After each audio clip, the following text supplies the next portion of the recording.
Ashamaa akkam jirtu hordoftootaaf dhaggeeffattoota Hibboo Tube bakka jirtan maratti nagaan keenya hunda keessan baranuuf haa ga'u jenna. Yeroo darbe iccitii qabsoo Oromoo mata duree jedhuun walii wajjin ilaalaa turre. Har'as kutaa lammaffaasaa qabannee dhiyaannee jirra. Hamma dhumaatti nu hordofaa. Aangoowwan bara mootii Haayile Sillaasee sabaan Oromoo ta'anii cunqursaa saba isaanii irra ga'aa jiru waan hubataniif achuma ta'anii qabsoo eegalan.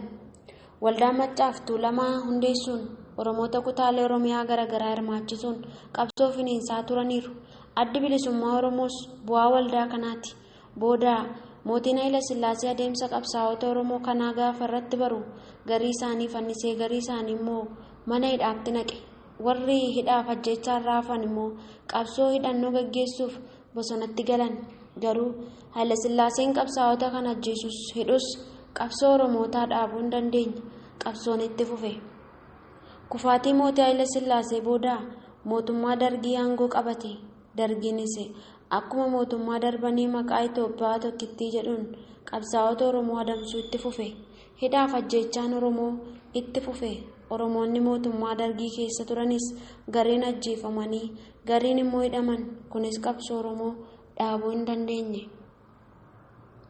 Qabsoon adda bilisummaa Oromoo fi adda bilisa baasa uummata Tigraay mootummaa Dargii kuffisee adda dimokiraatawaa warraaqsa uummattoota Itoophiyaa hundeessus shira qabsoo Oromoo irratti xaxameen ABO'n dheebamee chaartara keessa dhabee wayyaanis qabsaa'ota Oromoo adamsee hidhuu fi ajjeesuu itti fufe.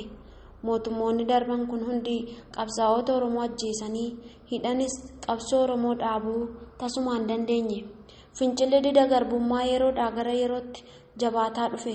Humna mootummaa Addawaawayii laaffisee dhufuun aangoo akka gadi lakkisan dirqisiiseera. Qeerroo fi qarreen osoo taankiif rasaasa wayyaanee hin sodaatiin qabsoo finiinsaniin namoota tokko tokko OPDO keessatti hirmaachisuu eegale. Isaan keessaa obbo Lammaa Magarsaa, Dr. Abiy Ahmad, Aadde Xaayibaa Hassan, Dr. Warqinaa Gabayyoo fa'aa fakkeenyatti kaasuun ni danda'ama. Qabsoo qeerroof qarree mootummaa wayyaanee hundee irraase kanatti kan makaman aangoowwan OPDO kuniin garee Tiim Lammaa jedhu hundeessuun imaanaa saba harkaa fuudhanii masaraa Minilik seenan. Maqaa garee kanaattis qalbii sabaa harkisuun abdii sinceesifnaa saba keessatti uumaniiru. Qeerroo fi qarreenis qabsoo kumaatamaan itti hidhamee fi ajjeefame itti kennee abdiin manatti ol dacha'e. Haaluma kanaan maqaa OPDO jedhu gara ODP'tti jijjiirratanii itti fufan. Sabnis imaanaa itti kennee abdii guddaan eeggachuu itti fufe. Namoota sirnicha keessaa hin turre hedduus gara aangootti fiduun jalqabame. Hedduun isaanis gara aangoo mootummaatti fidaniiru.